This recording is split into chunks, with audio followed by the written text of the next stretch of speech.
a remote village in Nepal who has been fighting for the rights of young girls and women in Nepal.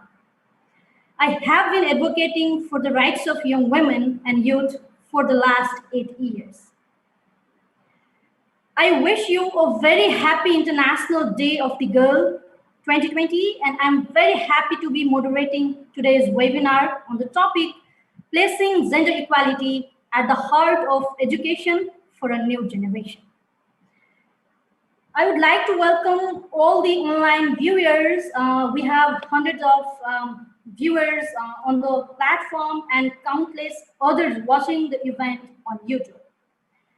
I see participants from dozens of countries have shared where they are joining from. But if you have here on the platform, I'd like to ask you to share your city and country where you are joining from. So we would love to know from you. Today's event is available to view in French and English, including sign language. To select which language you want to listen to, simply pick from the drop-down menu at the top left-hand corner of your screen. Live captioning is also available for today's event. Simply click the CC button on your screen.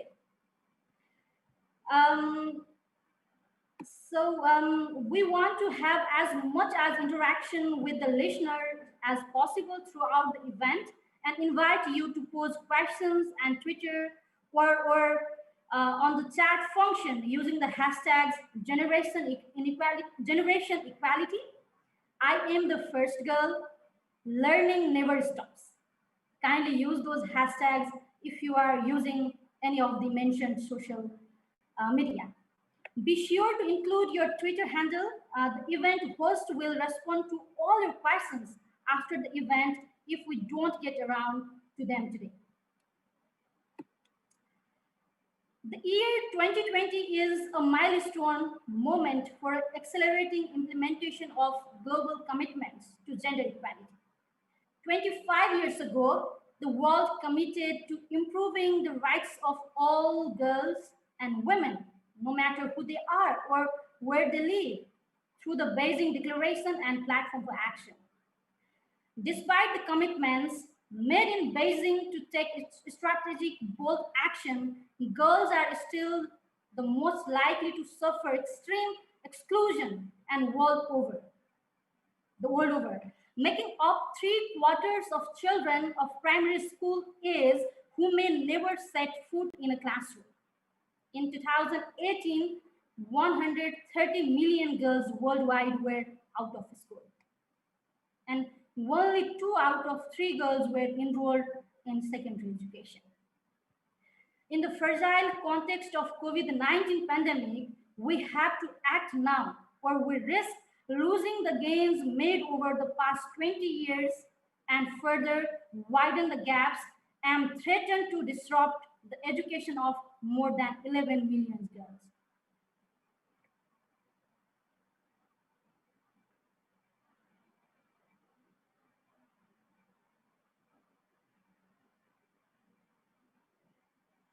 So let's see the screen of international video Girls in Crisis.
Education had been identified as a cross-cutting theme for the 6 action coalitions, a set of specific, ambitious, and transformative actions to achieve sustainable gender equality that will be launched as the Generation Equality Forum planned for 2021, a global gathering which carries forward the Beijing platform for action. During the next 90 minutes, we will hear young women, ministers, and leaders from different corners of the world adding their voices to generation equality movement, all united by a collective ambition to achieve gender equality in and through education and tackle the unfinished business of the realization of girls' and women's right to education. Let's first hear from UNESCO's Director General Adule Ojule, followed by remarks from UN Women's Deputy Executive Director Eja Regna, whose organization is leading the development of a visionary new agenda to accelerate progress towards gender equality before 2030. Let's watch the video.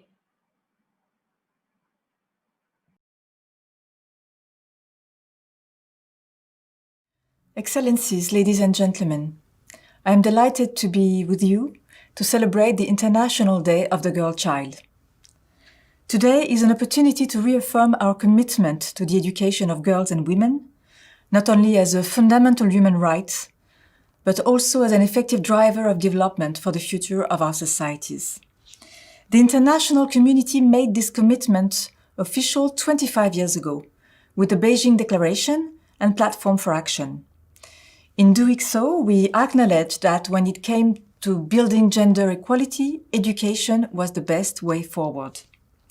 Today, as part of the Her Education, Our Future initiative, we are launching our 2020 report on gender equality in education. This document reviews 25 years of efforts to implement this commitment and the scope of the international mobilization. Real progress has been made. In 2018, for example, an equal number of girls and boys were enrolled in primary and secondary school, compared to only 90 girls for every 100 boys in 1995. Today, 2/3 of all girls receive secondary education, compared to half of all girls in 1998. But the report also shows that we are a long way from fulfilling our commitment to gender equality in education. And this was true even before the COVID-19 pandemic disrupted learning. The need for progress is clear when we consider that 3/4 of primary school-aged children who may never set foot in schools are girls, or that only 2% of the poorest rural females in low-income countries complete upper secondary school. These inequalities are amplified by enduring norms and prejudices affecting girls, including gender-based violence and early and forced marriage. This is also the conclusion reached in a report on adolescent education over the past 25 years, published by UNESCO, the French Ministry for Europe and Foreign Affairs, and Plan International. I thank them for their commitment at our side. The report discusses the obstacles standing in the way of progress towards the commitments made in Beijing. It calls for adolescent education to be central to action plans adopted at the next Gender Equality Forum in 2021. Today's anniversary must be an opportunity to reiterate these commitments and step up our efforts. These efforts are even more important given that the education crisis we are experiencing now has disproportionate effect on the most vulnerable, widening inequalities. COVID-19 is threatening decades of progress, especially in girls' and women's education. According to UNESCO's estimates, an additional 11 million girls may never return to class after the pandemic, joining the 130 million girls already out of school. We must not let the pandemic reverse the progress we have made since 1995.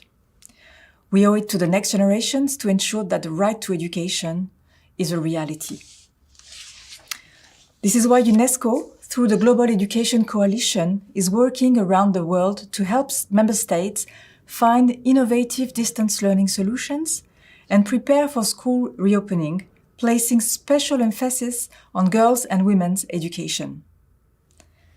Ladies and gentlemen, the International Day of the Girl Child is an opportunity to take stock, because before taking action, we must first understand the facts, and this is what our report helps us do. This day is also an opportunity to spread hope by showing that solutions do exist. Friends, 2020 was meant to be a year of celebration for us. It's 25 years since we adopted the Beijing Declaration on Platform for Action, which is the world's action plan for gender equality. Progress has unfortunately been too slow, but one of the clear gains is actually girls' education and girls' enrollment in schools.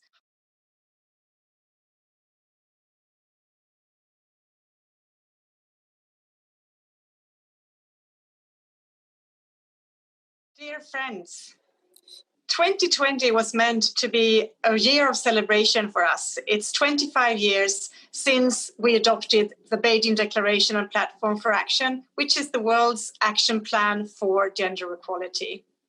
Progress has unfortunately been too slow, but one of the clear gains is actually girls' education and girls' enrollment in schools. However, too many girls and women in society are held back by biases, social norms and expectations, influencing the quality of their educations and also the subject they study, both boys and girls. Girls and women are underrepresented in science, technology, engineering and mathematics, and consequently in STEM careers. On the other hand, career paths in which women are making a very important contribution, which we saw not least during the COVID pandemic. These professions are becoming increasingly technology advanced, and they require professionals which are highly trained and prepared for that. And we also have to talk about it in this ways. It's not always made visible and valued as highly technical professions. The digital revolution is one of the major shifts that have taken place since the Beijing conference. It has huge impacts on gender equality. The COVID-19 pandemic has made digital tools a lifeline for millions of girls, students, and workers, and has shown that the population excluded from the digital world is most at risk of being left behind. By singling out innovation and technology as one of the 6 Action Coalition themes, the conveners of the Generation Equality Forum are urging the world to focus on harnessing technology to advance gender equality. The Action Coalition on Technology and Innovation aims to provide girls and women equal opportunities to study and work with technology in STEM and other professions. It will ensure that girls can access digital tools and have the necessary skills to use the devices and stay safe online. It will also ensure that girls have more access to role models and mentors to debunk stereotypes and expand understanding of educational and career pathways in STEM or jobs and professions which are highly reliant on new technology. In addition, all action coalitions will aim to address adolescent girls' needs, including equal access to education. Thank you so much for having you and women with you today, and I'm really eager to listen to the conversations, and please count on us in all further work on gender equality and girls' rights. Dear friends, 2020 was meant to be a year of celebration for us. It's 20.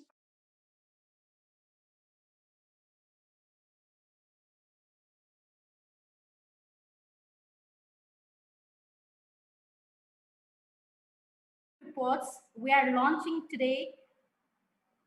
We would like to ask you a few questions on your own understanding of achievements and challenges remaining for girls' education.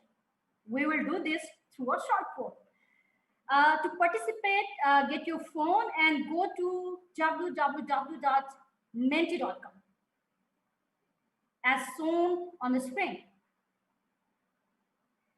Once the page is open, enter the code shown on the screen. It's 6528691.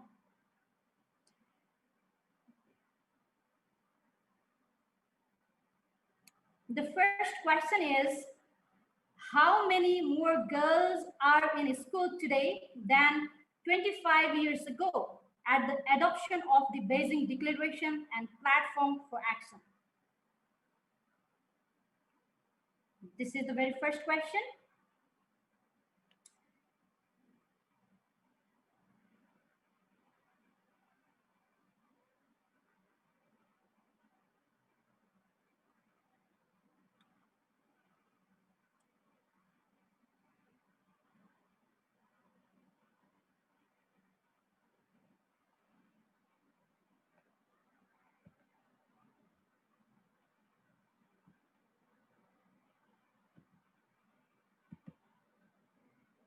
So here are the possible answers. We have options: A, 180 million, B, 50 million, C, 120 million.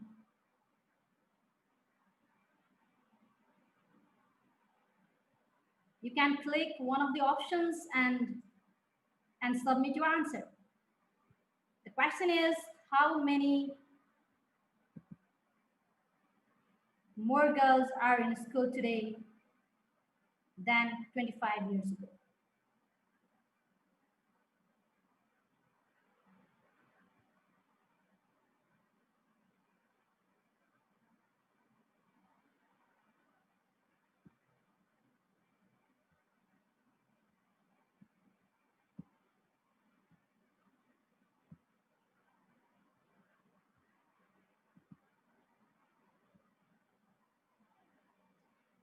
Well, we have a couple of replies.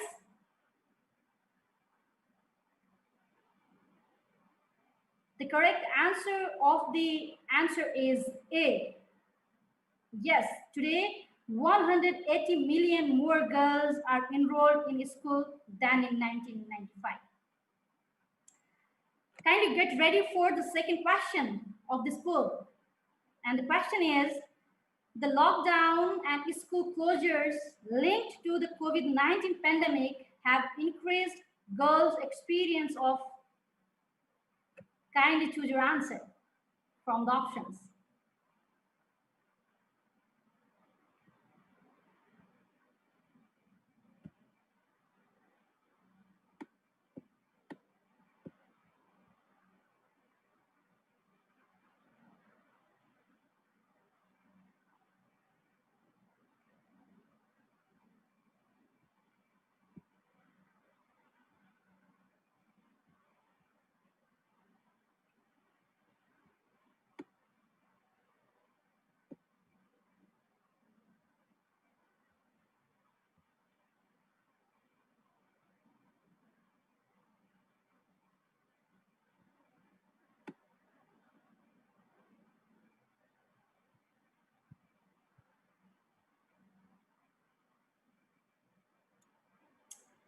So yeah, we have receiving the answers.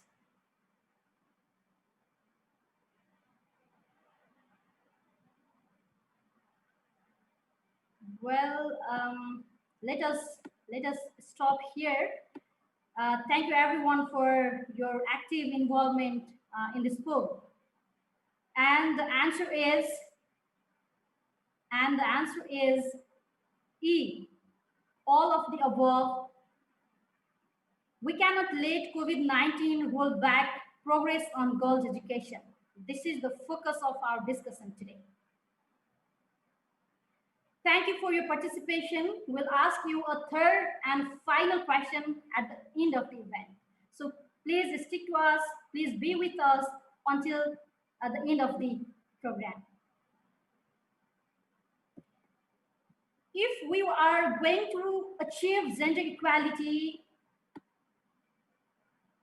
in and through education, we have to act together and build partnerships across generations and sectors to address persistent challenges and break the cycle of exclusion.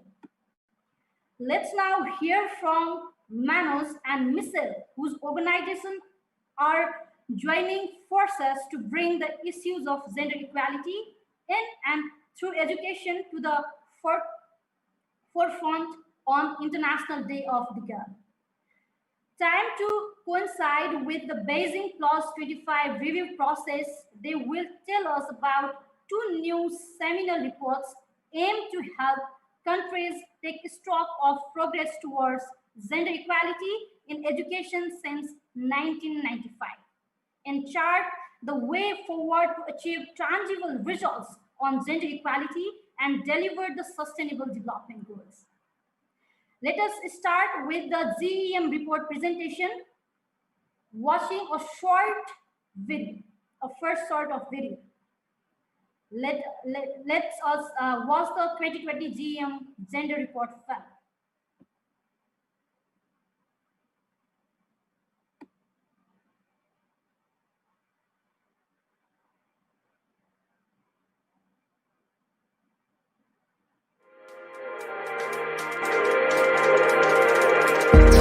Years ago, the world committed to advancing the rights of all girls and women, no matter who they are or where they live. Over the years, we have made incredible progress, with more girls now enrolled and completing school than ever before. In my family, there's not a thing about girls and boys. We are all the same, and boys and girls are always equal, and we should have the same opportunities. But progress has not always been equal, and girls are still left facing the worst forms of exclusion. Child marriages is another challenge that we face in our school. Girls are married off early, they have children and are forced to take care of their families. This means that they drop out of school. If we are going to achieve true inclusion for all, we must ensure that we do not leave anyone behind. Around the world, girls' learning outcomes are improving faster compared to boys. However, new gender gaps are forming around digital literacy and STEM subject choices. Even in the most developed countries, girls are less likely to pursue STEM subjects at school and university. This is a result of having career counseling that is not gender responsive, textbooks that still contain gender stereotypes, and teachers who have not yet been trained to address their own attitudes to gender as well.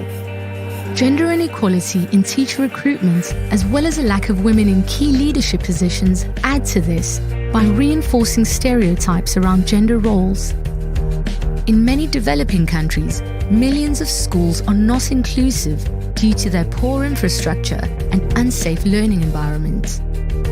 Adding to this, school-related gender-based violence remains a threat that leads to young girls dropping out of school. There is no society in the world that has been able to develop in the achievement of Sustainable Development Goals without their girls being in school. To truly achieve success, we must take an intersectional approach that considers not just gender, but race, ethnicity, disability, and poverty, and the ways in which these interact for different populations. With the right laws, policies, curricula, and more gender-sensitive teaching, countries can break through. In Malawi, multi-sector partnerships are also helping more young girls return to school after pregnancy. Nitabwelesa sukulu nali nkisanga funerani nibweleso sukulu. Mkazameza sukulu mafuna nzasamalia mwana wanga ndi ugwire ntchito bank manager. Achieving truly inclusive education for all cannot happen until unequal gender norms in society have been stamped out. Parents and communities must be invited to work with governments on finding solutions and to confront ongoing gender discrimination taking place around all of us every day. त्यामुळे माझी शिकण्याची जिद्द हटली नाही आणि मी शिकणार. मग त्यांना पण माझी इच्छा होती की त्यांना पण असं म्हणजे सगळे घरामध्ये राहतात. मला पण इच्छा आहे की मी पण एक स्वतःचा रूम घेईल शिकून मोठी झाल्यावर. Let's act now and make inclusive access to education available to all.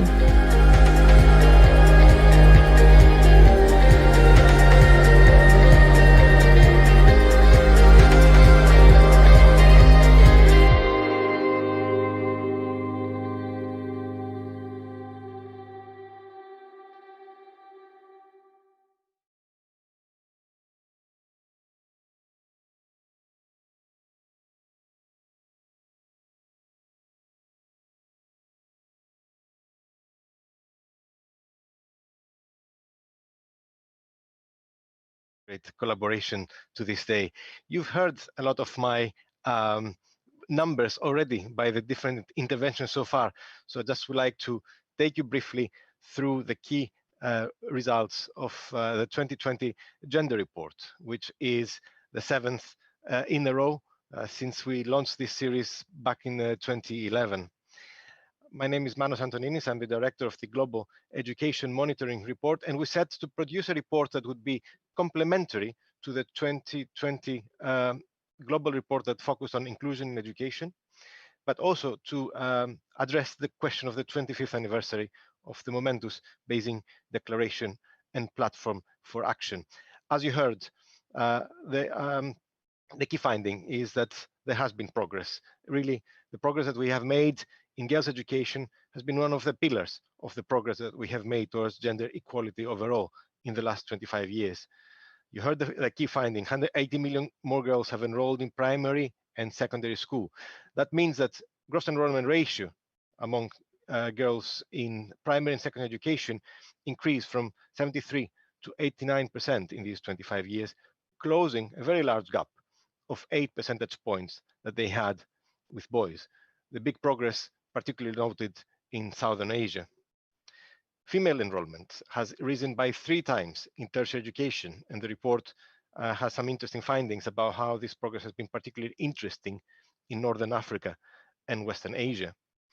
And learning outcomes, you heard that also on the video, have been overtaking those of boys, which is a major finding, because it's not only about reading, it's also about science and mathematics. And that's a finding I will come to in a minute. And girls' education in the past generation is also helping break the cycle of disadvantage. Those girls that we were born in low-income countries in the 1980s have acquired 7 more months of education for every year of education that their mothers had received. But that is not enough, is not the whole story, because girls unfortunately still face the worst forms of acute exclusion.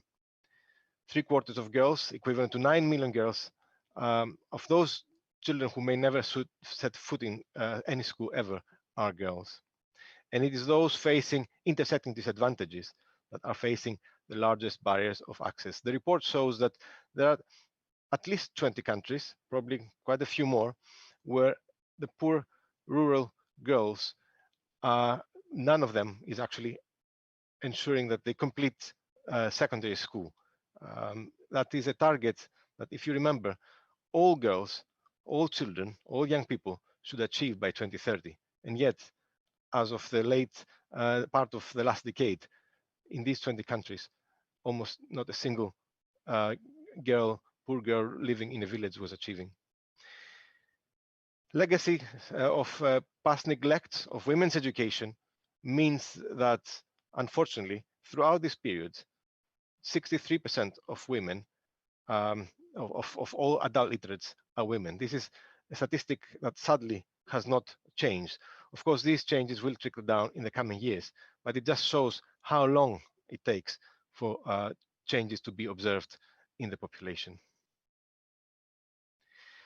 This report was drafted and decided to focus on the 25th anniversary because of the opportunity that the Generation Equality Forum is providing in 2021. This is a forum that is tasked with the opportunity to develop a new text that would set the new agenda for gender equality in the coming years. The organizers have identified 6 so-called action coalitions on different themes to inform this new text. Education may not be one of them. However, it has been designated as a cross-cutting theme. And what we have done is to formulate 6 recommendations that demonstrate education's relevance to each action coalition that we hope will serve as a useful way of displaying the importance of education for girls and women's rights. So starting from the first recommendation, we need to eliminate gender disparity in education access, participation, and completion. We may live in a world of gender parity in primary and secondary education, but this can also be a bit of a smoke and mirrors, because it is affected by the fact that some of the largest countries have achieved parity, and also that the poorest boys in richer countries are actually more likely to leave school early. But the problem of girls' access to education has not disappeared. There are fewer than 9 females enrolled for every 10 males in 4% of countries in primary, 9% of girls in lower secondary, 15% of countries in upper secondary, and 21% in tertiary education. Discrimination is still alive, either consciously displaced or the result of inertia of past discrimination. It is at the root of the problem that girls and women are facing in generally poorer countries. Gaps must be closed with measures related to social protection that target disadvantaged families whose daughters are most vulnerable to the consequences of unequal norms that condemn them to care and housework. While not sufficient, closing the remaining education gender gaps is a necessary condition for realizing economic justice. Secondly, the share of females, as you already heard, in engineering or ICT in tertiary education is below 25% in at least 2/3 of countries. This is despite the fact that girls are doing at least as well as boys in mathematics and science in the majority of countries. This discrepancy suggests the urgent need for teachers and counselors to offer gender-responsive career orientation to deconstruct false images of technology and their biased connection to gender stereotypes. Programs that redress such imbalances are urgently needed to contribute to technology and innovation for gender equality and prevent the emergent digital literacy gender gaps. Note also that the percentage of female students in technical and vocational education has actually declined from 1995 to 2018 by 3 percentage points and remains highly gender segregated in terms of the different courses. Gender bias in textbooks is still rife. The share of females in secondary school language textbooks was only 44% in Malaysia and Indonesia, 37% in Bangladesh, 24% in Punjab province, Pakistan. And not only girls are and women underrepresented, even where they're included, they're actually demonstrated in traditional roles, reflecting the inertia of past discrimination, as textbooks are slow to change, even when societies around them are trying to change. Yet textbooks are the only books that some children are going to ever read. So they are very powerful tools to promote women's rights. Women, unfortunately, are shown in passive, dependent, and domestic roles. So it is necessary to develop gender-responsive teaching and learning materials through regular gender audits of textbooks, inclusive processes where women participate and voice their views, and support is provided by appropriately trained curriculum experts.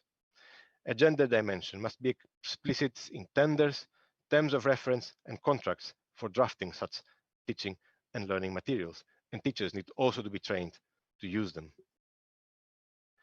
The fourth recommendation reminds us that unequal gender power relations are also expressed through gender-based violence, and in its school-based form. Violence is an obstacle to achievement of universal secondary education and perpetuates gender unequal norms. Fighting it requires an inclusive school ethos, rules that respect, that are clear and set very clearly what is acceptable and what is not, teachers who are prepared so that they take a critical view of their attitudes and stand ready to defend gender equality, and engagement with the community so that they report incidents of violence and respond to them. Sanitation facilities need to be improved to strengthen feelings of privacy and safety. And let's not forget that cyberbullying is a new form of violence. 38% of girls were treated in a hurtful or nasty way via social networks. The fifth recommendation is actually very closely related and reminds us also in what a policy paper we launched last year with UNESCO that early marriage and pregnancy further obstacles to university education. Early pregnancy rates are still very high. 1 in 4 18-year-olds is a mother in sub-Saharan Africa, and yet there are still 2 countries that even actively ban pregnant girls from going to school. There are about 20 countries that do not really provide the support pregnant girls and young mothers need to return to school. It is therefore very important that communities no longer harbor prejudices. They cannot condone child marriages. They cannot tolerate violence. Governments will need to commit to implementing comprehensive sexuality education as a tool to help promote bodily autonomy and sexual and reproductive health rights. But also, we need to overcome two major challenges. First, that many people still hold erroneous beliefs, unsupported by evidence, about the appropriate content of education, which are often fueled by organized opposition. And secondly, they need to manage the very complex implementation of such reforms in the content of education, because they need to combine financing, teacher education, curriculum content, assessment, monitoring and evaluation. All of these are really complex reforms that require full attention by governments. The sixth recommendation is that while in some low-income countries, especially in rural areas, there are still too few women teaching. However, the teaching profession overall is characterized by feminization. Such gender segregation contradicts commitments to gender equality in the labor market, and it is often linked to perceptions of teaching as a career that better suits women, perpetuating gender unequal norms. These norms are also reflected in the limits women are facing in attaining education management and leadership positions. In 48 middle and high income countries, there is a gender gap of 20 percentage points among teachers and head teachers in lower secondary schools. So measures to promote gender equality in education management and leadership would support progress in gender equality in management and leadership positions overall, which is a key factor and key aspect of the Equality Forum, Generation Equality Forum. That brings me to the end of the presentation. I would like to thank you for your attention. Together with the report, we are running a campaign, I Am the First Girl. We have been hearing the stories of girls who are the first in their family to graduate, some of whose stories appear in the report, and others that you will be able to read on our blog in the coming days. We welcome the continuity in donor support to the priority that France and Senegal gave to girls' education 3 years ago through the Global Partnership for Education Replenishment, and also France following Canada through its G7 leadership. We just heard the United Kingdom and Kenya put girls' education at the heart of the new GP replenishment campaign, and also that the UK will be putting girls' education also at the heart of their G7 presidency. We stand ready to help with the process, and we feel that there is a real momentum building for change. Thank you very much.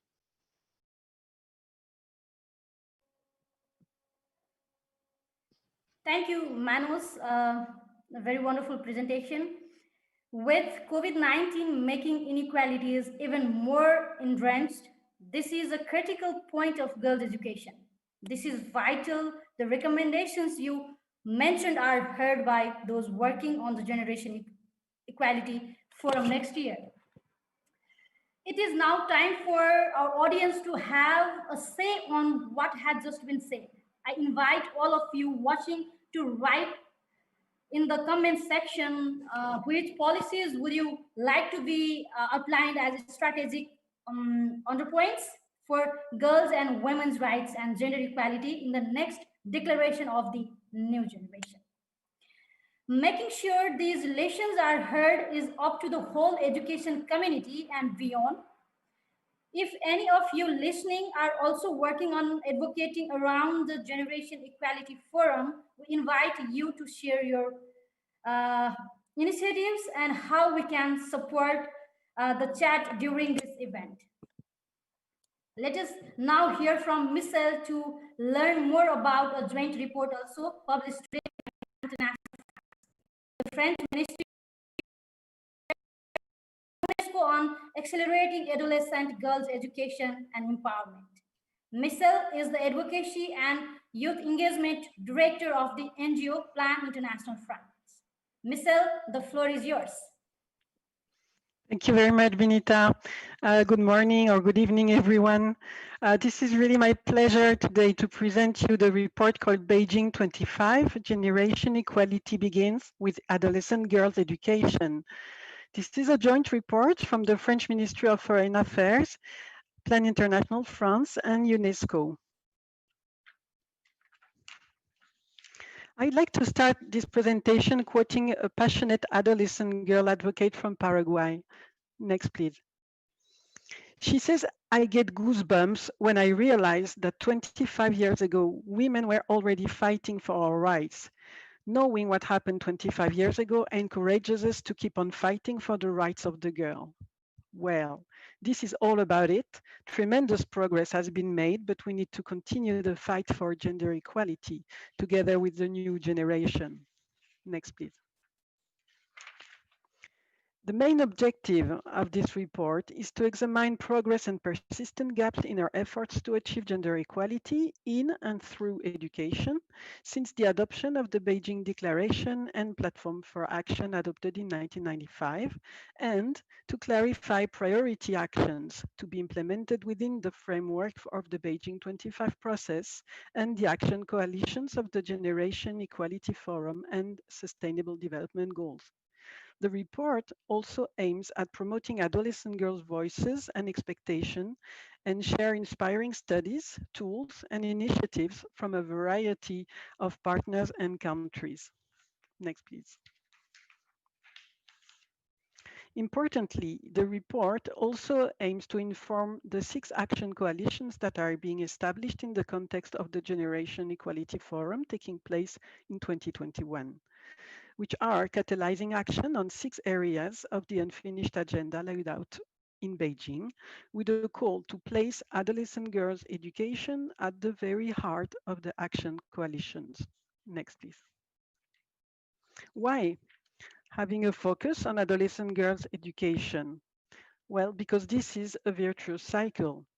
Research has shown that a girl who has access to a comprehensive and quality primary and secondary education is more likely to realize her sexual and reproductive health rights, to say no to an early and forced marriage, and to avoid early pregnancy, to have access to an employment or an income-generating activity, and to be economically empowered, to participate in decision making in her family, community, and to take part in public life.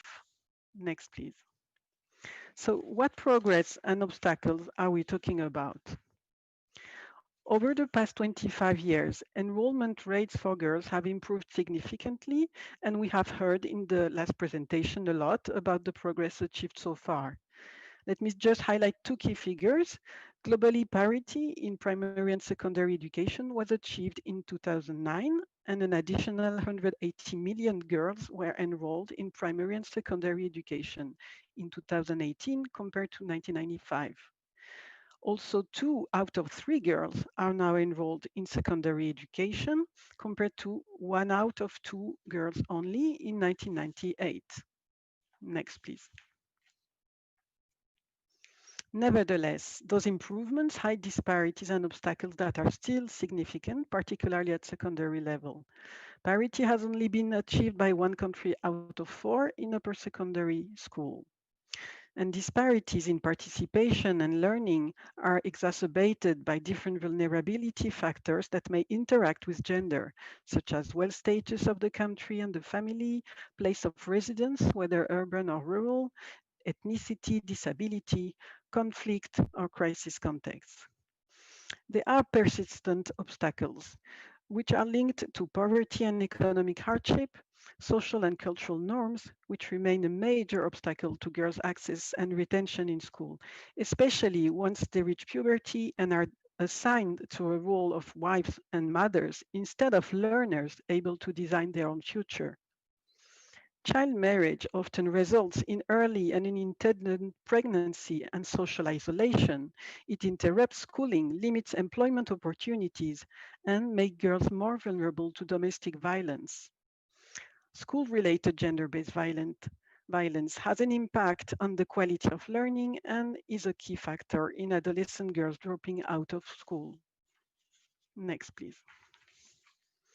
This publication focuses in particular on 3 major educational levers of action needed to advance the Beijing agenda. It provides case studies highlighting good practice in these areas. Next, please. Those key levers are comprehensive sexuality education at school and at community level. Comprehensive sexuality education is at the intersection of rights to education, to health, to participation and protection. Also, the education and career orientation of adolescent girls in science, technology, engineering, and mathematics, the so-called STEM, and adolescent girls' leadership development, both in and out of school, in order to foster their capacity to influence decisions affecting them and to foster their participation in political and economical decision-making spaces. Case studies from around the world, along with the voices of hundreds of adolescent girls recently consulted by Plan International in 12 countries, helped us understand their priorities and expectations, what works, and how to take this forward. Next, please. This report does propose some recommendations which are addressed to all stakeholders involved in policies and programs for adolescent girls' education, and more broadly for the promotion of gender equality and the Sustainable Development Goals. Next. Our first recommendation is for those involved in the Gender Equality Forum, while the others are more broader. First one is to place adolescent girls' education, formal and non-formal, at the heart of the 6 themes of the Generation Equality Forum Action Coalitions. Secondly, collect and use age and sex disaggregated data to inform planning to address adolescent girls' needs, including in crisis contexts. Invest in education, which transforms social and cultural norms, holding adolescent girls back, with adequate policies and funding. In particular, ensure investments in 3 levels of action: quality comprehensive sexuality education, gender responsive STEM education, and adolescent girls leadership development. This report entails specific recommendations for each of those 3 areas considered as levers of success. Next, please. Promote inclusive multi-stakeholder partnerships and collaboration that work across sectors to address adolescent girls' needs in a holistic way. Engage adolescent, girls-led and feminist organizations, parents, and communities in decision-making spaces on education, ensuring representation from the most marginalized adolescent girls, and strengthen movements, networks, and associations of adolescents so that they can contribute meaningfully to these processes. And last but not least, ensure attention in context of crisis and fragility to the specific situations of risk faced by adolescent girls, including the risk of permanent school dropout and violence that may be exacerbated by the COVID-19 health crisis. Next, please. To conclude this presentation, let me share with you the vision of Chanceline, a powerful young woman from Benin. She says, "My vision is to contribute to the birth of a new generation of young girls who are actors of development, girls who have access to learning opportunities and to sexual health education in order to make decisions and thrive healthily, girls who are fighting to make their dreams come true, girls who fight against inequality." Let's endorse this vision and make it altogether a reality by guaranteeing the right to education for all adolescent girls and boys. Thanks for your attention.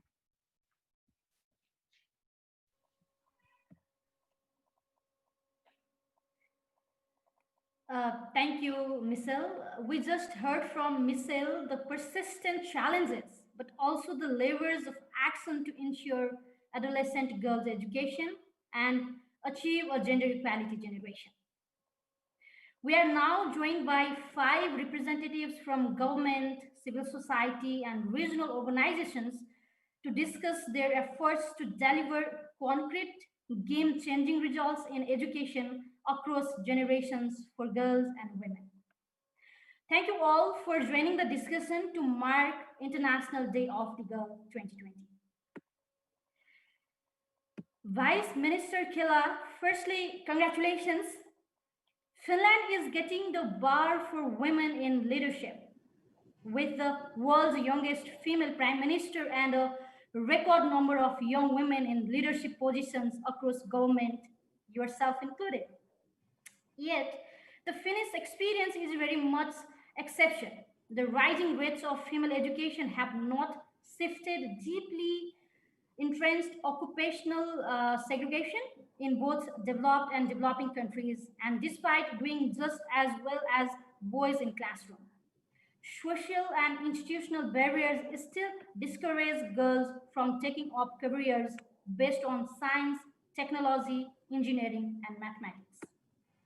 So my question would be to you is, the first question is, what action is required from education policy makers to ensure that girls feel free, supported in the subjects and careers they choose to pursue, including those in which they are often underrepresented as such in the STEM? And the second question is, what piece of advice would you give to young women and girls who wish to pursue a leadership position in government? What are the core attributes they need to nurture to follow their dream? Over to you. Thank you very much, and thank you for your kind words. And good evening, everyone. First, I wish to thank UNESCO, France, and Plan International for organizing the event. Our discussion is timely, as millions of girls worldwide are at risk of dropping out of school due to COVID-19. The pandemic has severe impacts on women and girls. It is crucial to increase investments in education, which is a strong equalizer and provides the best safeguard against exclusion and lack of prospects. To your first question, promoting women's role in STEM must start with equity, equality, and inclusion in education. As a small nation, this is the #1 lesson in Finland. We simply cannot afford losing the potential of any individual in society. Measures to improve welfare and support for learning must be strong. It is important to look at the segregation of professions. In case of Finland, working life is strongly segregated and separation of men and women into different fields begins early. We have a paradox where girls do well in basic education and even outperform boys in mathematics and science, but boys are more likely to continue studies and choose career paths in technological fields. We must better study the pull and push factors and see young people's educational choices as processes in which one's own school success, confidence, and self-image, as well as family, social relations, hobbies, and cultural phenomena are relevant. Media and role models also play a role. Interventions must be cross-sectoral, combining education, employment, and youth policies. In Finland, we are currently strengthening gender equality planning in teacher education and in the work of study counselors. We also have a national network in universities with a mission to find innovative ways to boost science education and increase the interest of children and youth, especially girls, in science. To continue, we are preparing a comprehensive study on gender equality in research and innovation. We will draw up an accessibility plan for higher education, as our aim is to increase the share of higher education graduates to 50% of young adults by 2030. Equality will be strengthened in all levels of education, as we want to make sure that all Finnish citizens, girls and boys, have a solid base for employment and lifelong learning. As a central measure, we will extend the minimum school leaving age up to 18 years. All material fees for upper secondary education will be abolished so that education is completely free for every student.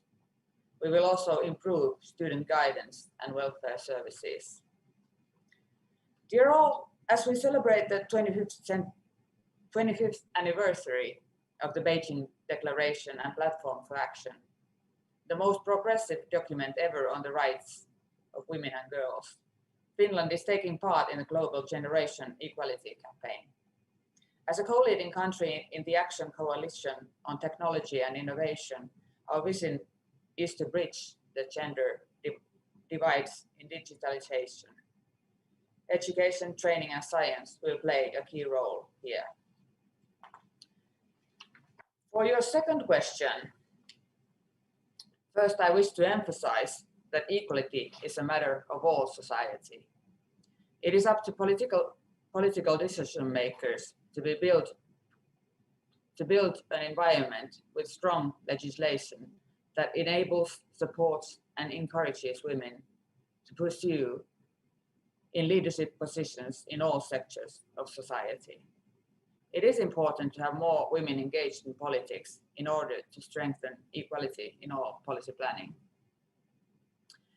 After decades of global progress, we must be alarmed about the impacts of COVID-19, but also about the increased attempts to challenge women's and girls' rights, including sexual and reproductive health and rights.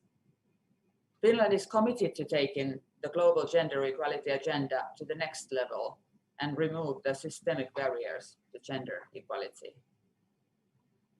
As the moderator said, in Finland, the share of women in political decision-making is high. Currently, a record number of almost half of members of the parliament are women.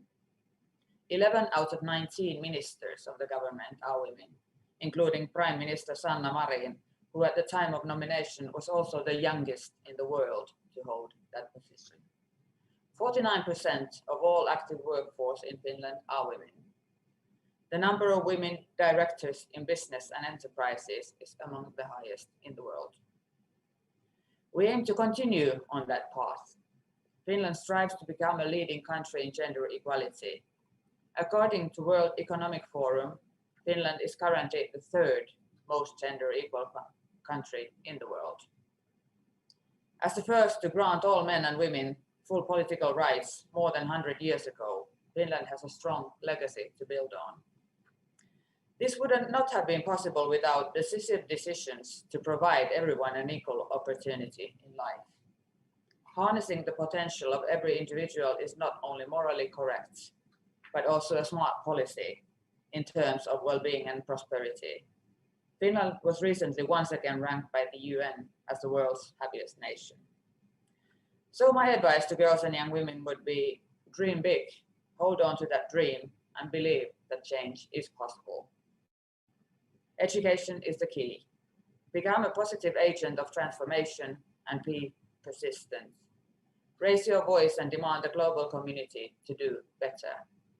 Root your actions in universal human rights and the promise of the 2030 agenda of not leaving anyone behind. Thank you.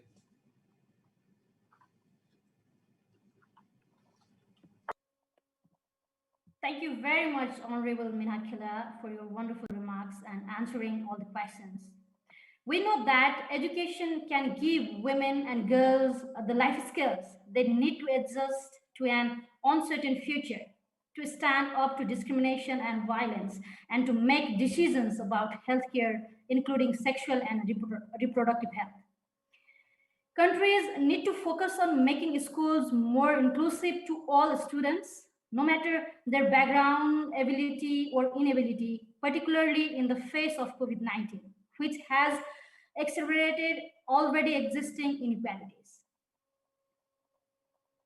This requires better sanitation facilities in schools, greater attention on school-related gender-based violence, particularly in online fora, and inclusive policies enabling pregnant girls to go to school and come back after.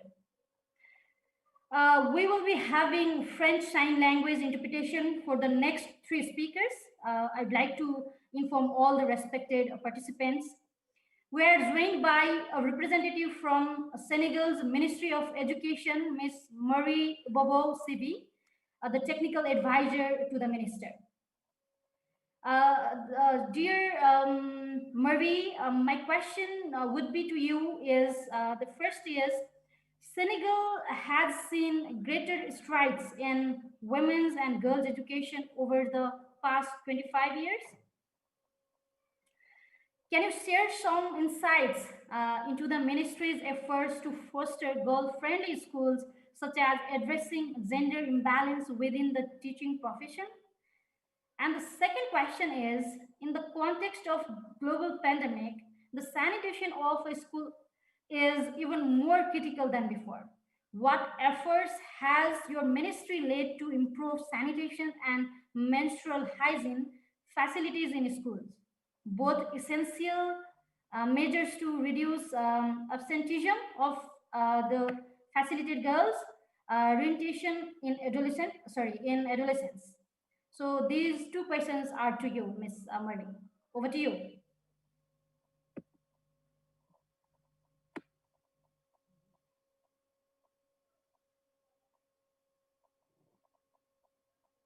Merci beaucoup. Merci. Bonjour à tous et à toutes. Comme vous l'avez dit, le Sénégal a déployé un certain nombre d'efforts. Je dois rappeler que nous sommes partis justement de 1995. Après Beijing, nous avons tenu un forum national sur l'éducation des filles parce qu'en son temps, on avait un taux brut de scolarisation des filles qui était à peu près à moins de 45%. Donc, suite à la tenue de ce forum, le Sénégal s'était fortement engagé, je peux ne pas revenir sur ça, donc au niveau international avec les conférences, les grandes conférences, les grandes sessions des MINEDAF de la Confémène, mais aussi participation forte au partenariat de Lungai. Et tout cela nous a permis justement d'aborder la problématique de l'égalité des sexes à l'école sous différents angles, avec une approche qu'on appelle l'approche STAR, basée sur d'abord la situation, les tâches, les actions à mener et les résultats obtenus. La situation, nous partons du cadre réglementaire avec la loi d'orientation de 1991, loi 91-22, modifiée en 2004, justement qui fait de l'égalité des sexes une réalité dans le secteur de l'éducation. Et cela nous poussait justement à promouvoir l'éducation des filles. L'approche STAR, c'est d'abord la situation aussi au-delà du cadre réglementaire. Il y a eu une analyse situationnelle. Comment, justement, quels sont les obstacles à l'éducation des filles? Une étude a été menée dans ce sens et au-delà de cette étude, nous avons ajouté une autre, socio-anthropologique maintenant, pour permettre d'encadrer les réalités socioculturelles au niveau de chaque localité. Vous l'avez dit tantôt, un nouveau défi est venu se greffer malheureusement à ça. C'est justement la problématique de la COVID-19, mais aussi l'accès des filles aux filières scientifiques. Il fallait d'abord qu'elles entrent. Si elles entrent, qu'elles y restent. Mais au-delà de cela, comment faire pour que nos filles soient justement dans les écoles et aussi au niveau des filières scientifiques. Un certain nombre d'actions, nous l'avons dit. La dynamique partenariale a été vraiment un élément important dans nos actions. Donc, la synergie des actions avec la création d'un cadre fédérateur de toutes les interventions sur l'éducation des filles. Des actions en termes d'élaboration d'outils, des outils de formation des décideurs, du corps de contrôle, des enseignants, l'institutionnalisation d'une journée nationale de l'éducation des filles le 11 novembre, donc un mois après le 11 octobre. J'ai parlé de la création du cadre fédérateur qui est le cadre de coordination des interventions sur l'éducation des filles, l'élaboration d'un plan de développement de l'éducation des filles, mais aussi l'institutionnalisation des bureaux genre par décret présidentiel depuis 2012. Donc, au niveau déconcentré, dans chaque inspection d'académie, dans chaque inspection de l'éducation et de la formation, il y a un bureau en charge des questions d'égalité de sexe, un bureau genre. Et cela nous a valu des résultats importants. Je pense qu'on l'a dit, elles entrent plus au Sénégal à tous les niveaux, au primaire, au moyen comme au secondaire, l'indice de parité est partout en faveur des filles. Au primaire, il est de 1,17, au moyen 1,19, au secondaire 1,09. Il y a encore des efforts à faire. Et cette année, au niveau des résultats des examens, justement, le taux de réussite des filles est plus élevé à tous les niveaux que celui des garçons. Maintenant, tout cela, justement, nous a aussi enseigné qu'il y a un élément fédérateur qu'il faudrait considérer. Comme le dit souvent Monsieur le ministre de l'Éducation nationale, qui veut toucher l'élève passe par l'enseignant. Donc, si nous voulons offrir à la communauté des exemples de réussite de femmes, il n'y a pas mieux que les femmes enseignantes. Raison pour laquelle nous avons développé au Sénégal ce que nous avons appelé le plan de promotion de la femme enseignante pour son accès au poste de responsabilité.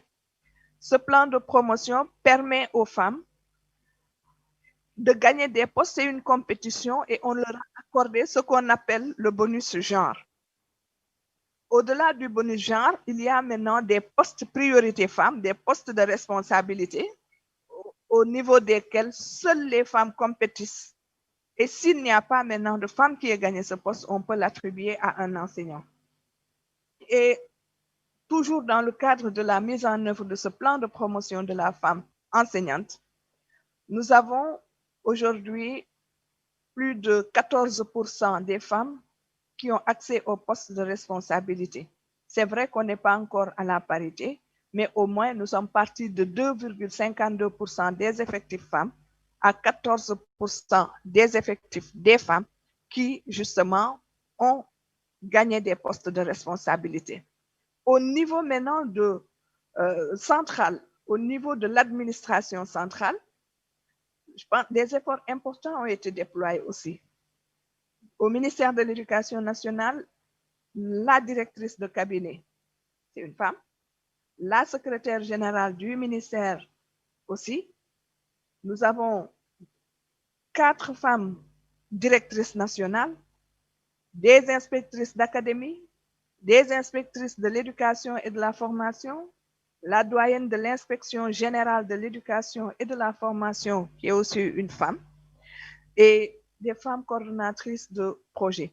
Donc, c'est dire que des efforts énormes sont faits pour avoir autant de femmes modèles à tous les niveaux, ce qui a stimulé justement non seulement l'accès à la fonction enseignante, mais le maintien des filles, surtout dans les localités les plus reculées, où nous avions besoin de femmes modèles. Je l'ai dit, face justement à cette pandémie maintenant de la COVID-19, il nous fallait travailler à maintenir les acquis que nous avons. Aujourd'hui, on ne peut pas parler de décrochage parce que nous n'avons pas encore justement les effectifs en termes de reprise des cours. Les cours reprennent au mois de novembre. Mais au moins pour les classes d'examen, nous savons qu'il n'y a pas eu beaucoup de décrochage de filles, c'est moins 0,0 et quelques %. Et les résultats nous montrent à suffisance que les filles sont bien présentes. Pourquoi? Parce que quand il nous fallait développer le plan de résilience du ministère face à la COVID, un accent particulier a été mis sur ce que nous avons appelé les procédures opératoires normalisées pour un protocole sanitaire, donc permettant à l'école de reprendre les cours pour les classes d'examen, mais aussi d'assurer la sécurité de ses élèves. Et justement, au niveau du protocole sanitaire, il est dit clairement que ne pourront être ouvertes que les écoles disposant d'eau courante. Ces écoles ne seront ouvertes que les écoles disposant de toilettes ou de latrines séparées pour les filles et les garçons, équipées en eau et en savon. Et les déchets de tous ordres doivent être éliminés tous les jours. Et avec l'appui de nos partenaires, des kits hygiéniques ont été mis à la disposition de certains établissements pour accompagner les filles en période de menstrues. Nous savons que si l'eau est disponible, si nous avons le nécessaire pour leur permettre de se nettoyer et de se prendre en charge en période de menstrues, on aura gagné 5 jours par mois pour chaque fille. Donc, elle serait présente et les résultats nous montrent à suffisance justement que notre stratégie a bien payé. Et au-delà donc des moyens financiers, il y a la disponibilité des points d'eau, des toilettes séparées, distantes, mais surtout 2 structures du ministère que nous avons mises à contribution. Les centres nationaux d'orientation scolaire et professionnelle et les inspections médicales des écoles pour une prise en charge psychosociale des élèves assurée, créée certaines difficultés, en tout cas au niveau des élèves et des parents. Pour justement les accompagner et les encadrer, il a été mis en place ce qu'on a appelé des cellules d'appui, de veille et d'appui psychosocial, donc à tous les niveaux. À la fin des cours pour les classes d'examen, nous avons noté 4 885 interventions de ces structures, dont 52% ont concerné des filles qu'on a aidées à rester à l'école. Et des fois, c'est sur demande des parents d'ailleurs que ces cellules ont été saisies. Au-delà de tout ça, nous avons aussi une école de la communauté et pour la communauté, avec des associations Dear de Marie, mères d'élèves. thank you very much. Thank you very much for your wonderful answer. Qui nous ont aidés à mettre. Yeah. Yeah, thank you. Thank you very much. Now I'd like to move ahead with another amazing speaker. France has shown international leadership when it comes to girls and women's education. In the G7 ministerial meeting on education and development in July 2019, President Macron called on G7 countries to make girls' education a priority of the external cooperation and development aid. France is also the co-chair of Generation Equality Forum to take place in the first half in 2021. So I'd like to request Mrs. Rogan Lacan as ambassador at the permanent delegation of France at UNESCO. Thank you for joining us this afternoon. So my question would be to you is, financing for results would be a core part of the forum's agenda. How can we address systematic resources gaps and have so far hampered progress towards gender equality in and through education? And the second question would be, we have just heard from Ms. Sivi about inequalities affecting the education of girls across Africa. How is France working with African countries to champion the importance of education as an enabler and girls and women's rights across the continent? Over to you. Merci beaucoup, Binita. Merci à toutes et tous. Bonjour.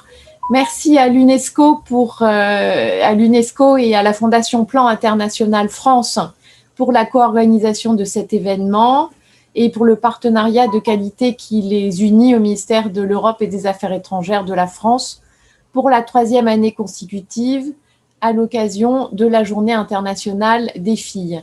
Merci à mesdames les ministres qui ont été avec nous cet après-midi. Nous nous félicitons que ce partenariat ait franchi une étape supplémentaire avec la préparation du forum Génération Égalité en partenariat avec ONU Femmes et le Mexique. Et ce forum est une priorité pour nous pour les prochains mois. Nous souhaitons que ce rendez-vous international permette à la communauté et à l'ensemble des acteurs concernés de prendre de nouveaux engagements concrets en faveur de l'égalité des droits des femmes et des filles. La question des financements est essentielle et évidemment, elle se décline en 2 types de financements. Les financements domestiques et nationaux, pour commencer, qui doivent prendre en compte l'égalité de genre dans l'éducation. Il faut s'assurer donc que les États consacrent une part significative de leur budget à l'éducation, autour de 20%, comme le préconise l'UNESCO, et qu'un montant suffisant soit dédié à l'atteinte des objectifs d'égalité de genre dans l'éducation.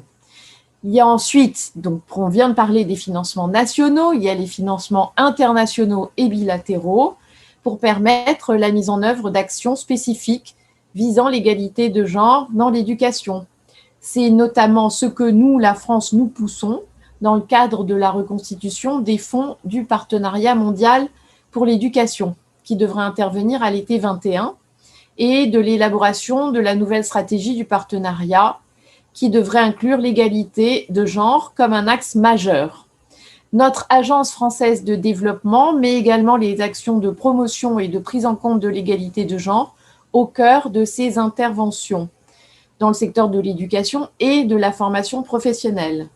La France contribue aux actions de l'UNESCO en faveur de l'éducation des filles, dont la campagne « Son éducation, notre avenir » par l'intermédiaire de notre contribution annuelle de 7,5 millions d'euros en 2020, dont 6,5 millions sont consacrés à l'éducation.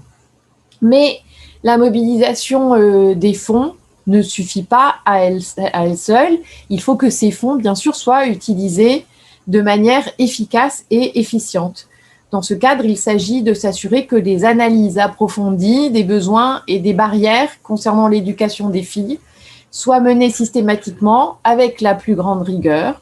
Les solutions proposées doivent être pertinentes au vu des besoins et des barrières identifiées qui le plus souvent dépassent les enjeux scolaires et touchent aux normes et pratiques sociales défavorables aux filles, la favorisation des garçons, le travail domestique des filles, les mariages d'enfants.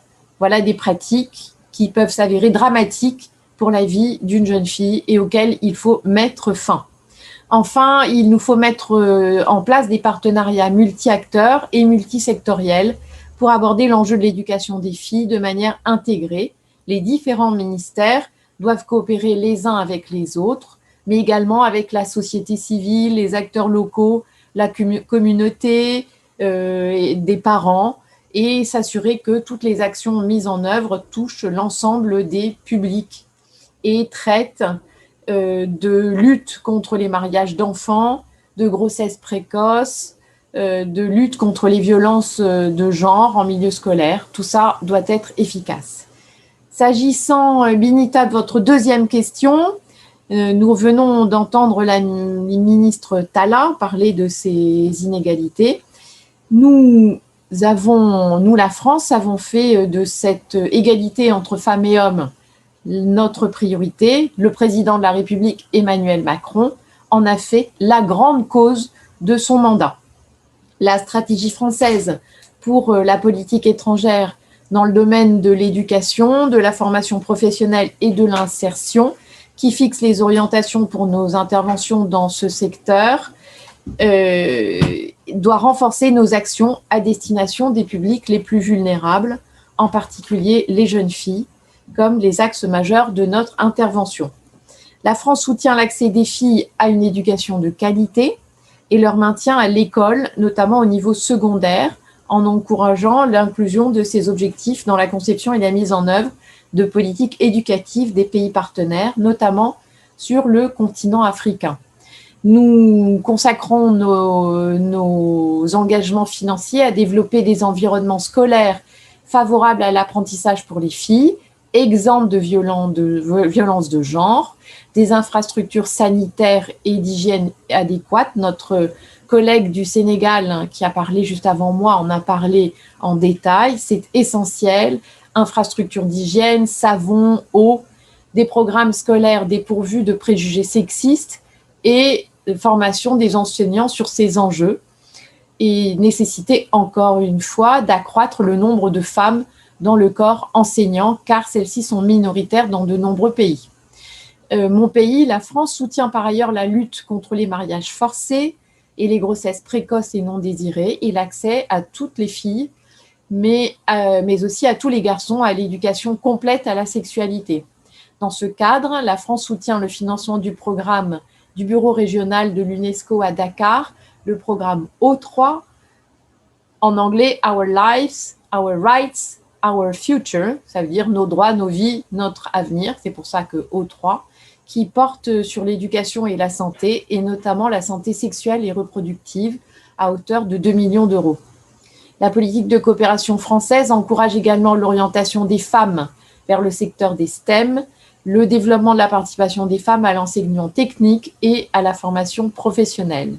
Nous promouvons ces actions, notamment dans le cadre de la mise en œuvre de l'initiative Priorité à l'égalité, lancée par le G7 sous présidence française en 2019. Cette initiative, mise en œuvre conjointement par l'initiative des Nations Unies pour l'éducation des filles, UNGEI, et l'Institut international pour la planification de l'éducation de l'UNESCO, IIPE, vise à accompagner 8 pays pilotes, Mauritanie, Niger, Burkina Faso, Mali, Tchad, Sierra Leone Nigeria et Mozambique pour renforcer l'égalité filles-garçons dans tous les aspects de leur système éducatif, curricula, un enjeu essentiel pour l'éducation pour nous, infrastructure, formation des enseignants, gestion des écoles, prévention des violences liées au genre. La France soutient cette initiative à hauteur de 4,5 millions d'euros en 2020, dont un soutien à l'IIPE de 2,5 millions d'euros et un soutien à l'UNGEI de 2 millions d'euros. Nous nous assurons également que la problématique de l'éducation des filles est dûment prise en compte dans les actions appuyées par les organisations internationales, notamment, comme je l'ai évoqué plus tôt, celle du partenariat mondial pour l'éducation. Et nous développons des partenariats avec des organisations de la société civile qui sont souvent à la pointe des approches innovantes pour accompagner les transformations sociales sur le terrain. En gros, nous sommes engagés, nous vous remercions tous et toutes pour votre engagement et nous ne pouvons que continuer. Merci à toutes, merci Binita.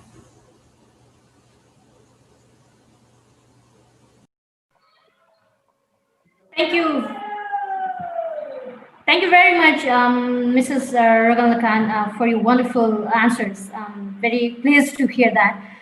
The generation equality movement demands urgent action and accountability for gender equality, accelerating the power of girls and women's rights activism, feminist solidarity, and youth leadership to achieve transformative and sustainable change.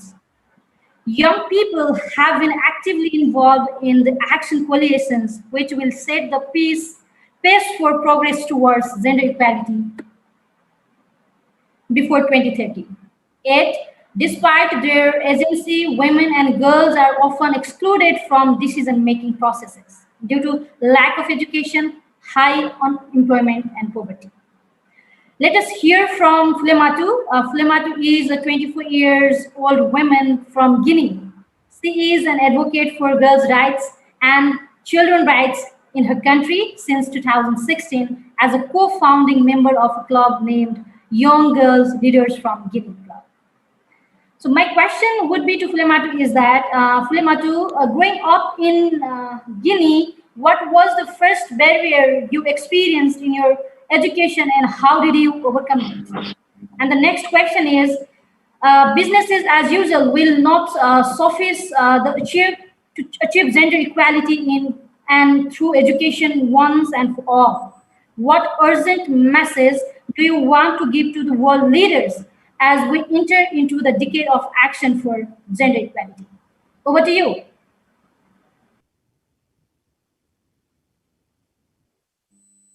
Merci beaucoup pour les deux questions, Bineta.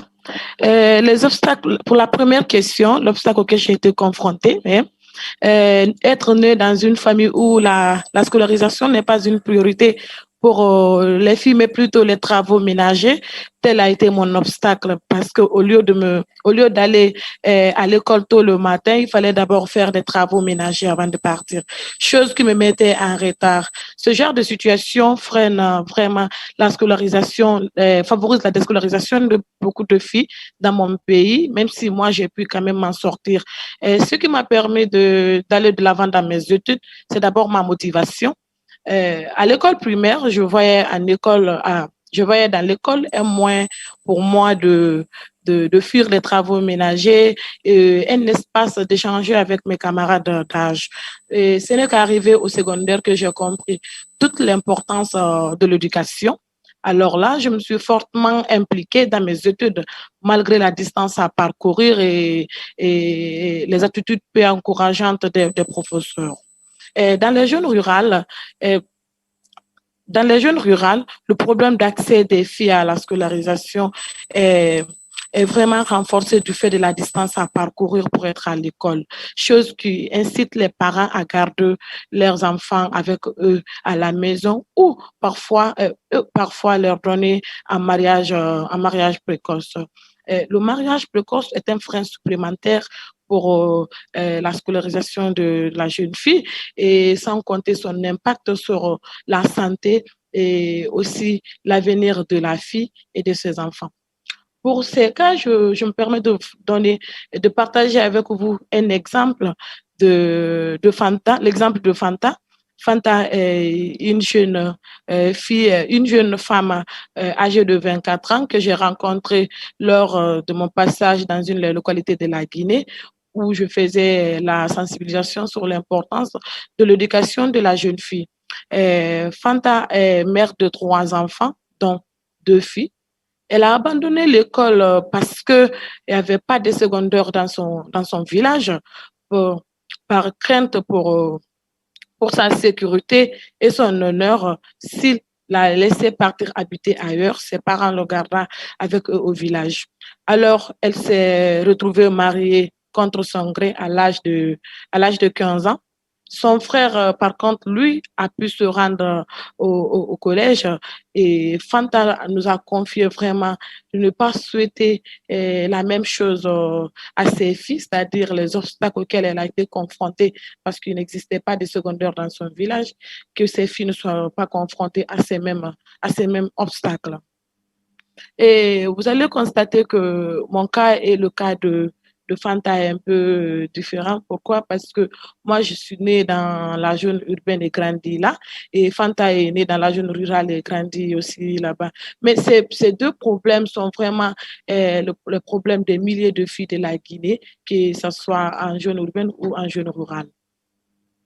Et ce qui concerne la deuxième question que vous m'avez posée, Bineta, pour cette deuxième question des messages prioritaires que j'ai à faire passer aux dirigeants du monde entier pour vraiment apporter un changement pour que vraiment le rapport soit de qualité, j'ai préparé des recommandations que je vais commencer à dicter pour atteindre l'égalité de genre dans et à travers l'éducation. Il faut favoriser la scolarisation des filles et leur maintien à l'école au niveau primaire et secondaire surtout. Pour cela, il faut investir financièrement dans les systèmes éducatifs transformateurs de rapports de genre. Et cela passe par des mesures d'ordre économique, par aussi l'amélioration de l'offre éducative, par aussi l'amélioration de la qualité de l'éducation surtout, mais aussi la promotion du leadership des filles à l'école.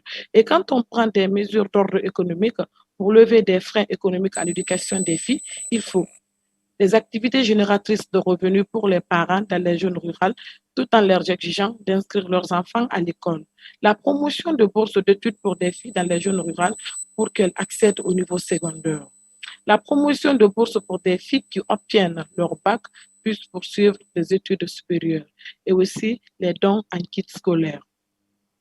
Quand on prend l'amélioration de l'offre éducative, il faut la construction de plus d'écoles publiques dans les zones rurales et leur équipement adapté. Quand on prend l'amélioration de la qualité de l'éducation, il faut surtout l'intégration de l'hygiène menstruelle. Il faut surtout l'intégration de l'hygiène menstruelle et de l'éducation complète à la sexualité dans les programmes scolaires. Il faut aussi l'enseignement de l'égalité de genre aux enseignants, tout comme aux élèves. La promotion du leadership des filles à l'école et en dehors de l'école. Par exemple, en célébrant des modèles de réussite féminine pour encourager les autres à emboîter le pas des aînés est très important. En mettant des moyens à la disposition des organisations de jeunes, notamment des organisations conduites par des jeunes filles pour plus d'actions communautaires. Pour terminer mes recommandations, j'aimerais demander aux leaders et à toutes les parties prenantes qui m'écoutent en ce moment d'inscrire l'éducation des adolescentes au cœur des coalitions d'action et des plans d'action à 5 ans qui seront développés lors du forum Génération Égalité. Car sans l'éducation des adolescentes, il n'y aura pas d'atteinte d'égalité de genre. Je vous remercie. Merci, Bineta.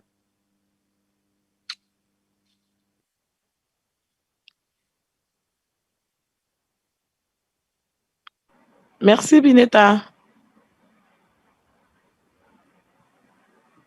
Thank you very much, Flimatu. Now we have a film called Learning Never Stop Film by UNESCO.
Has overcome barriers to pursue her dream of being an engineer. My first question would be to you, Ravia, is South Asia continues to be a region where poverty, rurality, and socio-cultural factors remain persistent barrier to girls' education. What barriers to education did you overcome as the first in your family to graduate and pursue a career in engineering? And the next question is, in your opinion, what do we need to do to hold governments and international actors accountable for the level of reorientation and additional financing needed to achieve gender equality in education? Over to you, Rabia. First of all, Benita, thank you so much thank you, UNESCO, for giving me the opportunity to speak today on this forum. So, the answer of your first question, the obstacle, I think that one of the biggest obstacle was a lack of exposure. You know, when you don't have exposure of something, you cannot imagine the beauty. So I was like, I didn't know how studying science looks like, how studying engineering, how studying mathematics would look like. But I was really into the traditional path of going to school, first of all. But then I realized that I have so much energy and I want to achieve something. My family basically, because I was very energetic and I got like a distinction in my 10th grade, my family really insisted me to go to the medicine because they think that this is kind of field for girls and it will be more comfortable for me. And even when I went to cardiologist and he said the same thing, that you should study medicine because it will be more comfortable for you. But my calling was that I should do something that is not traditional. I should go for the thing because there is something beautiful in there, so everybody is stopping me. I wanted to achieve something. I wanted to go, I wanted to cross the boundary. So I pursued mathematics in my 11th and 12th grade. And I got admission in engineering, in computer engineering, in electronics engineering, and environmental engineering. But I wanted to make an impact.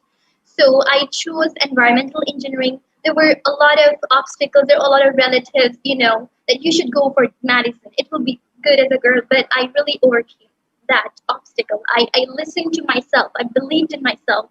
And believing in yourself would be the first and the last thing that will help you. And I believe that persistent confidence and that nature that will drive you to your goal, you should show with your actions that, no, I'm going to do that. My parents were not giving me any attention. And then I achieved a lot of things. I got distinction in biology in 10th grade. So they were looking at me, yes, there is something we should focus. And I'm very thankful to my sister and my mother, who actually supported me in the end. When they saw that I can do something, they believed in me. And because of the culture, I was thinking that yes, when I will be 22, when I'll be 23, I will have to get married. But now I think no. After going to the United States on a cultural exchange program, I realized that there are more horizons to education. There is a lot of beautiful science happening, and women can bring change. So now, as an environmental engineer, I think that I can revolutionize in the field of climate change and water quality issues. I want to address the air pollution, and I'm really working towards it.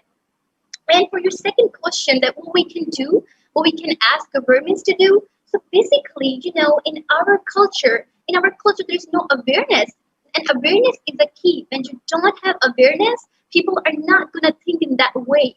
So you have to bring the awareness and funding, and do you have to finance in the field in building more labs to give more research opportunities to girls. Because I remember that 6 years back, I didn't know about labs. I was very enthusiastic about chemicals, and I used to search for chemicals on the cell phone, that how they look like. I always wanted to have a lab coat, the goggles, and that fantasy of science drove me to do something and to pursue education.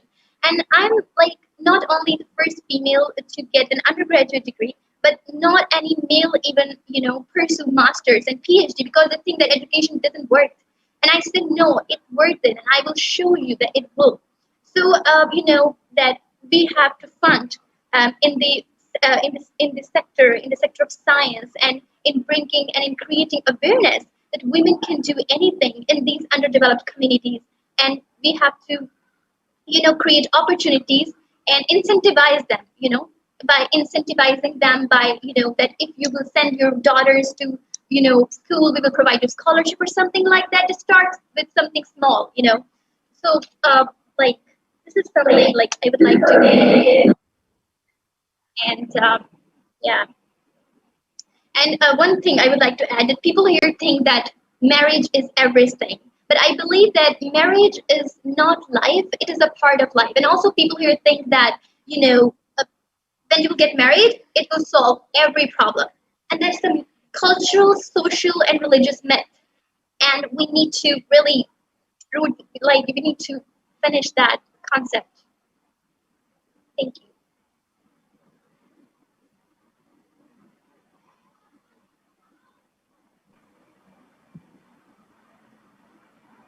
Thank you very much, Ravia. That was very inspiring and very wonderful presentation, and thank you for answering the questions. I'd like to thank all the respected speakers for their wonderful insights and very amazing remarks in this webinar. So because of the time limit, we don't have time to have Q&A session. So through this program, what we have heard today is a call to action, a call to widen our understanding of inclusive education to include all learners and foster education systems that embrace learner diversity of girls and boys, women and men as a strength. A call to empower adolescent girls and young women through education. A call to make public policies far more inclusive based on examples of effective policies currently in force. A call to share best practices and expertise on how we can defend the importance of education as an enabler for girls and women's rights. In the year 2020, we stand at the crossroads. We need to harness the momentum of the generation equality movement to support countries to build on their efforts towards a better education system based on the principles of equality and inclusion, where girls and boys, women and men have the same opportunities to achieve all their full potential and support each other.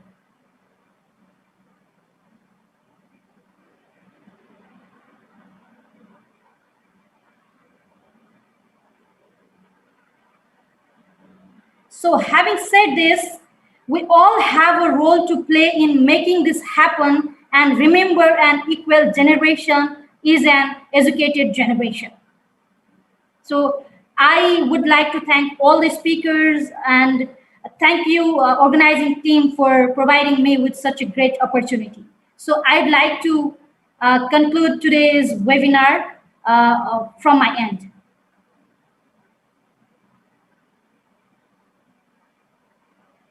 Thank you very much.